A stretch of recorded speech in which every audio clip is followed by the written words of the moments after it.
All right, friends, I'm up and running.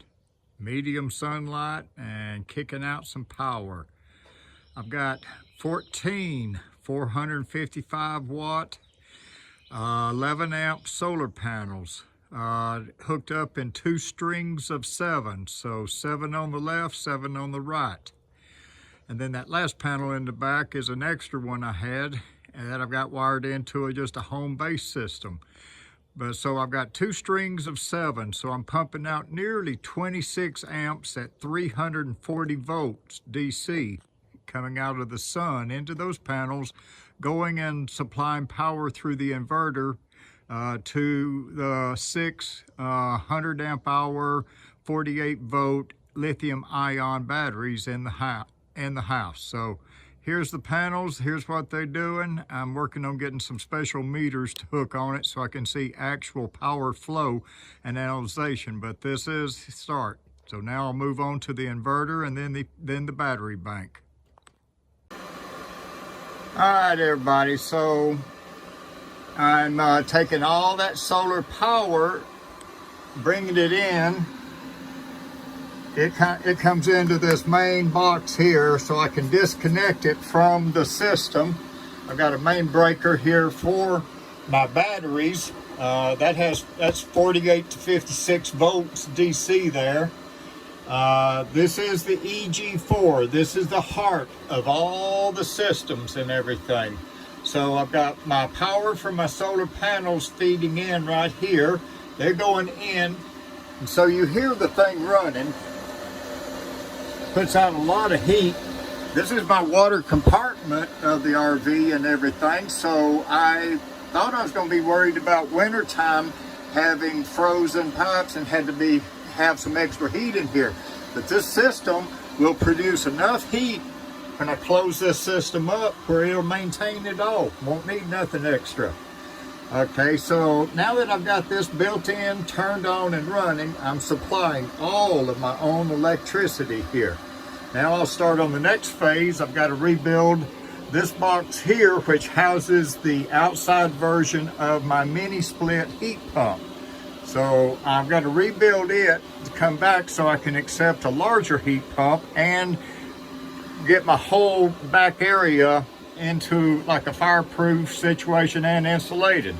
So I'm also hooking in this Instant Hot here, a 28,000 BTU system, which I'm going to rig up with a 8-gallon hot water electric, but I'm going to hook up a pump system to run it like a boiler system with the eventual plans of doing radiant floor heat in the system, you know. But now from what I'm learning about this EG4, the system I bought to put into this system is twice bigger than what I really need out here, because it's running everything right now. I haven't had to hook up to any shore power since I've turned this thing on, and I've been going for a week now. So let's see, I'll show you the insides of the batteries here, get into that. Yeah, I got a lot yet to do. All right, friends, so here is my battery bank inside the RV. This is the area. It did have a couch and fold out bed that I took out of here and in the slide out. My place is an absolute mess right now, so I'm just wanting to leave it open and let you see everything that I got going on. Okay, so in each one of these boxes here, I have 3 EG4 LL V2 batteries, 48 volt, 5,120 watt hours in each one of the batteries and stuff. I've got those 3 there and those 3 there. So that gives me a total of storage of about 31 kilowatt hours and stuff. And so all that energy from that box back there in the back in the trunk is being fed through that bus bar system, which I've also tapped with a 48 to 12 volt. Okay, I'm finalizing, and so right now I'm getting I got my batteries charged up. I took them all the way down to 0 last night. It took me 2 days to drain them, And so I'm charging them all the way back up. I've hooked up this here battery monitor so that once they get totally full, I'll zero it out. And then I'll have a very good throttling gauge on it to know how much power is going in or out. So right now, off of the solar panels, off of 14, 2 strings of 7, I'm delivering through that charge controller in the back. It's sending 66.8 amps into the batteries, to charging the batteries here that I'll show you in a moment. So I'm just waiting. I gotta let these batteries get totally full, and then I'll hit the thing on here and tell this sensor that they're totally full, you know, when they won't accept any more charge power. And then from here on, this thing will give me a very accurate reading of how much energy I'm sending out and bringing back in. You know, okay, so, and then this unit under here, this is a 48 to 12 volt inverter. This is my junction box where I feed 2 different battery banks into. Combiner box.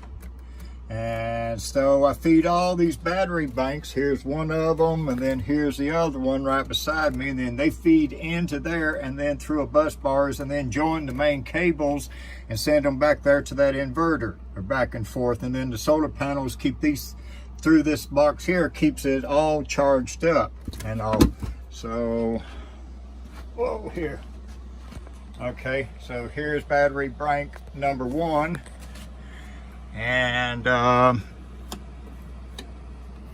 so I took it down to totally down to 20% this morning, and I've got it back up to about nearly 75%.